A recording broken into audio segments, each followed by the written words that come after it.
O Palmeiras do século XXI é herdeiro direto da Parmalat. O torcedor palmeirense gosta de contar a história dos títulos, mas talvez a pergunta mais importante seja outra: quem financiou a volta desses títulos? Todo o sucesso de um clube parte de um momento fundador. O do Palmeiras moderno talvez não esteja em uma final de Libertadores, nem em uma arrancada histórica. Talvez estava numa sala de reunião no dia 7 de abril de 1992. A potência atual pode ter sido construída depois, mas sua reconstrução começou quando uma multinacional decidiu investir recursos sem precedentes em um clube que havia conquistado o seu último título importante no dia 18 de agosto de 1976, com uma vitória magra por 1-0 em cima do 15 de Piracicaba, pelo Campeonato Paulista. Se contar títulos nacionais, a data é ainda mais longeva, 20 de fevereiro de 1974, pelo Campeonato Brasileiro de 1973. Segue um trecho da entrevista concedida ao canal Charla Podcast do ex-diretor da Parmalat, José Carlos Brunoro, comentando sobre a época da parceria. Analisando a forma de negócio, seria o caso de doping financeiro realizado em um clube no futebol brasileiro?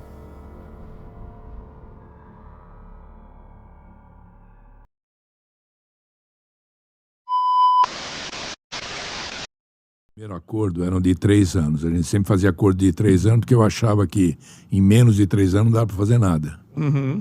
Né? Bom. Eu acho sempre que quando a gente faz um acordo Milimetros, de trabalho, eu acho que pelo menos tem que ser 3 anos. Senão não acontece nada. Aí a Parmalat ficou 10 anos no Palmeiras. Tinha esse planejamento de ficar 10, não? Não, a ideia era ir ficando, né? Só que depois a Parmalat tinha um sonho de ter o time dela. Né? Então esses 10 anos foram realmente para depois criar o time dela. Que parece que na época eles compraram o ET Jundiaí, que a Parmalat comprou a ET. Verdade. Que era o Paulista de Jundiaí. Uhum. Mas eu já estava fora. Fazer uma espécie de Red Bull Bragantino. É, mais ou menos isso, né? Aí a gente sabia o que acontecia. No Palmeiras, a Parmalat sempre, como era passe, toda vez que a gente ia fazer uma aquisição de atleta, a gente fazia um contrato que o Palmeiras tinha direito a um percentual da venda. Quando a gente comprava, a gente consultava o Palmeiras se ele queria comprar ele sozinho, ou queria dividir, ou a Parmalat comprava. A gente sempre consultava o Palmeiras para isso. E então, assim, a gente fez esse acordo, né, de cogestão, que participava juntos, né?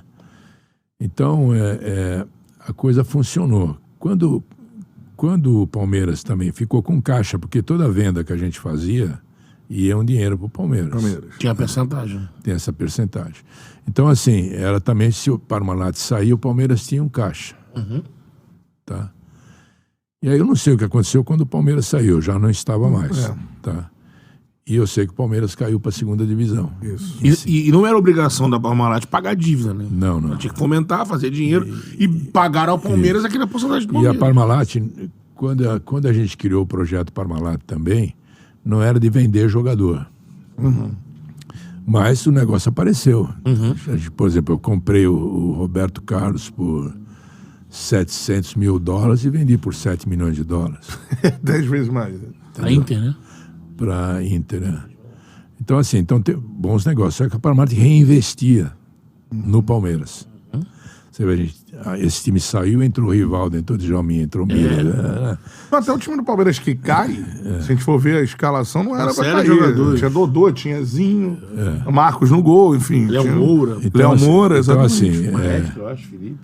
Felipe, talvez. Mas aí o que aconteceu? O Palmeiras, ele voltou um pouco ao status antes da Parmalat, dirigentes colaboradores, papapá, entendeu? E aí não segurou a onda. Depois voltou, tal.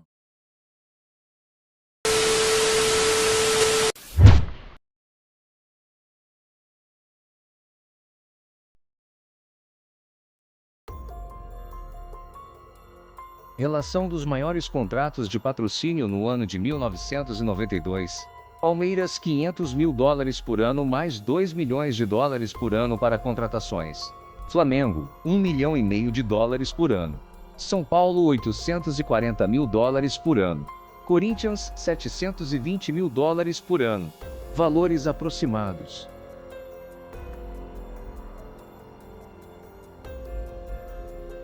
Títulos antes da era Parmalat. 2 Taças Brasil. 2 Taças Roberto Gomes Pedrosa. 2 Campeonatos Brasileiros. 3 Torneios Rio-São Paulo. 18 Campeonatos Paulista. 1 Copa Rio.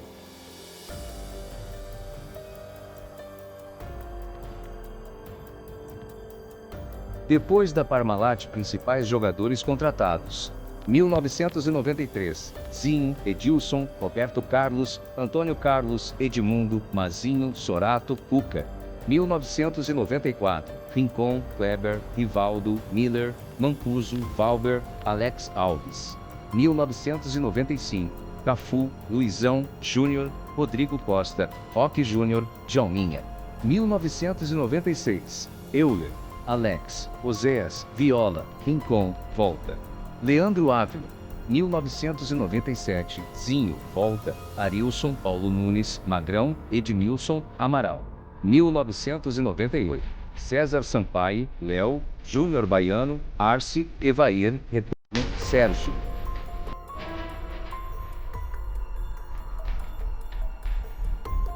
Depois da Parmalat, títulos da era Parmalat. 3 Campeonatos Paulista. 2 Campeonatos Brasileiros. 2 Torneios Rio-São Paulo. 1 Copa do Brasil. 1 Copa Mercosul. 1 Copa Libertadores. E 0 Mundial.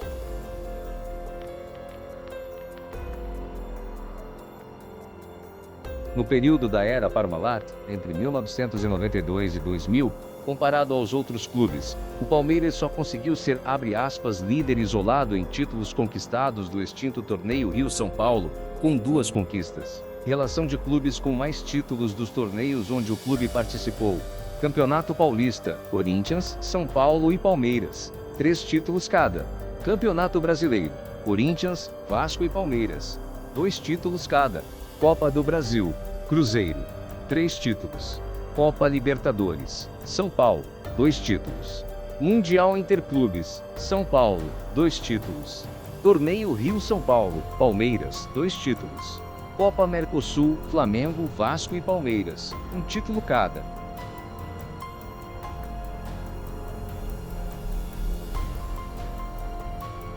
Em resumo, em poucos anos, o clube passou a contratar jogadores que os rivais sequer conseguiam sonhar.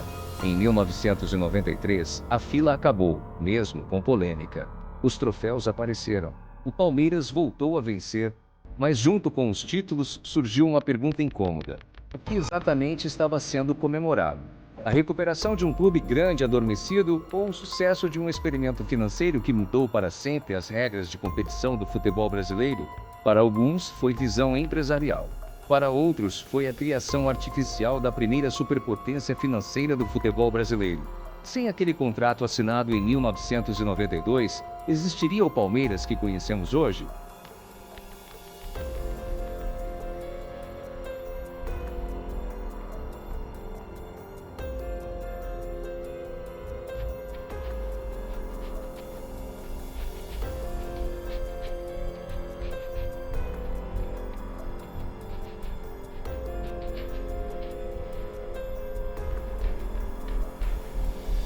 Para mantermos o padrão ao favor Palmeiras, encontramos várias evidências em vídeos sobre algumas partidas do clube na era Parmalat, com decisões favoráveis bem questionáveis. Separamos algumas evidências que foram amplamente divulgadas. Apreciem.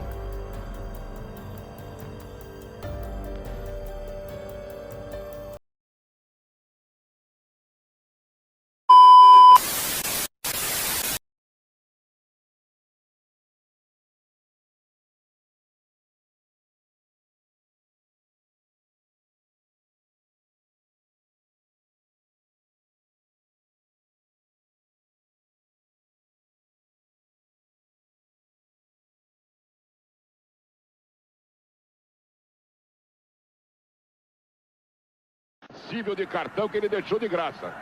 Vem 1-0 pro Palmeiras, tenta descer por aqui Edmundo. E outro detalhe, Corinthians não tem um jogador cartão, de olha lá, cartão, olha lá. E agora olha aí a prensa, cartão amarelo Edmundo. para Edmundo, o Edilson vem, tira o Edmundo, o Evair vem, tira o Edmundo, o Evair e o Edilson e o Mazinho estão certos, tirado da confusão. A entrada do jogador... Olha que o Ronaldo vai ser expulso também, hein? A entrada do jogador Edmundo, pelo amor de Deus, né? Uma entrada criminosa. Criminosa. Do Verdão é espetacular na direita Edmundo. Ele encara Ricardo. Edmundo tenta o corte. Protege, fica com a bola, tá saindo, atenção, olha aí, Edmundo, opa, pênalti! Então, veja por trás, foi puxado e depois houve o toque.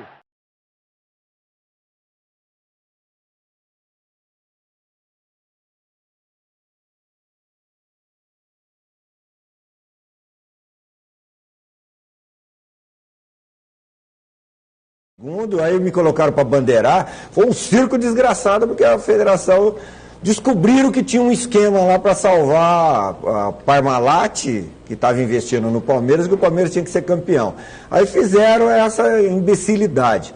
Mas eu falei para o Zé Aparecido, antes do jogo, eu falei, Zé, faça tudo que você achar que deve fazer, não é porque eu tô lá e sou FIFA que você vai se sentir melindrado em tomar alguma decisão, não. Se você achar que você está certo e que eu estou errado, a tua decisão prevalece e acabou. Por que você não expulsou o Edmundo? Porque eu era bandeirinha, eu era assistente.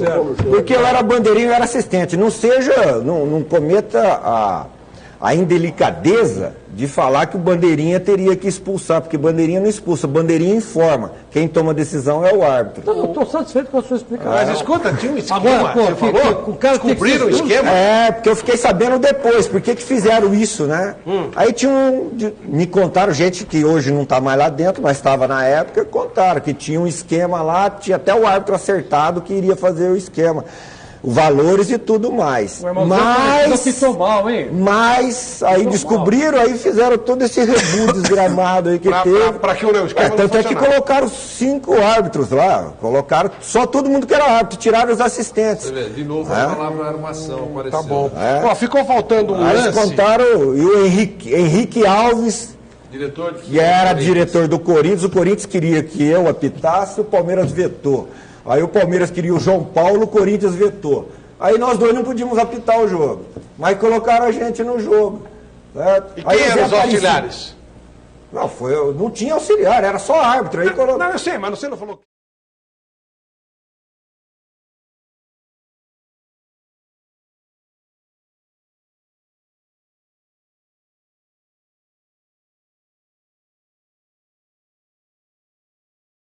Porque 2-1 dá a vitória ao Grêmio, mas não dá a classificação à final da Copa do Brasil. Esse resultado favorece o Palmeiras. O jogo está esquentando cada vez mais. Esquentando em favor do Grêmio e este bandeirinha roubando em favor do Palmeiras. O senhor Paulo Jorge Alves teve a coragem de marcar impedimento onde não aconteceu. Veja através do tira-teima que Jardel estava 77 centímetros atrás da linha de zaga do Palmeiras. Estava em posição legal. O veredito provou que o bandeirinha roubou. Devolvam, o que temos direito. Ô, seu Paulo Jorge Alves, por que o senhor fez isso, hein? Quase provocando uma tragédia, deixando a torcida indignada, revoltada. Numa briga que teve repórter nocauteado, fotógrafo escapando em saída de emergência e torcedor sendo livrado da boca do cachorro pela jaqueta.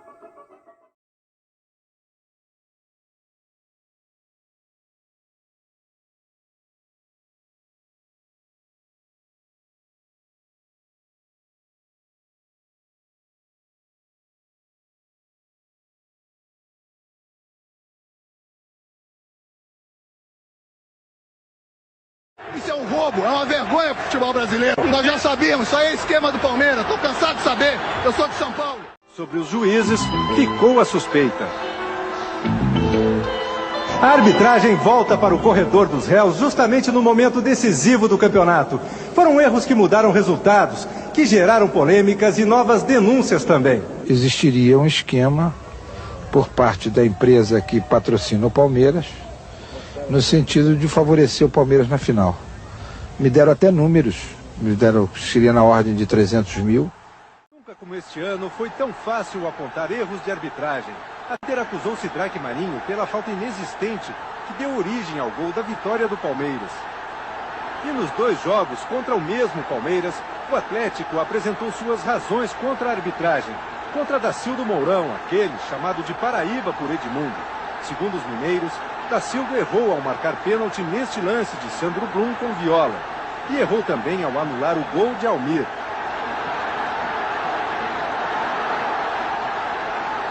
No Mineirão, o Atlético enlouqueceu com Wilson de Souza Mendonça, que não marcou o pênalti de Aguinaldo em Valdir. Se há um time dentro desse campeonato brasileiro que tem sido sistematicamente favorecido pelas arbitragens, é o Palmeiras.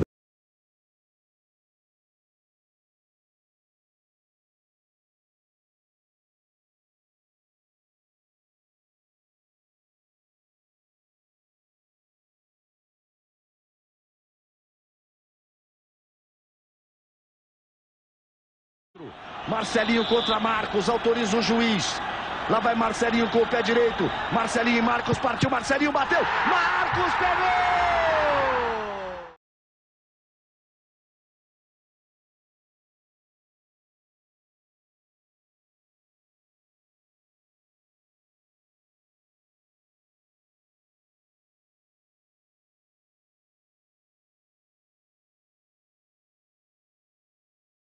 Numa Libertadores da América, semifinal. Por que o imbecil aqui vou fazer isso? Pensando, quando foi para os pênaltis, eu já sabia. O Marcão vai se adiantar. Primeiro jogo o Corinthians ganhou, segundo jogo foi para os pênaltis com o Marcelinho.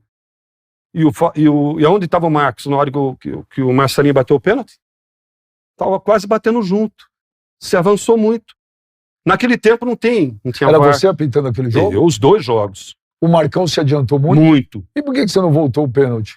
Eu encerrava minha carreira naquele tempo. Hoje não, hoje seria fácil, né? Mesmo sem Mas VAR. você viu que ele se adiantou? Você, na hora... Sim, se adiantou. E Sim. por que ia acabar a sua carreira? Acaba. Naquele tempo não tem essa cultura de você...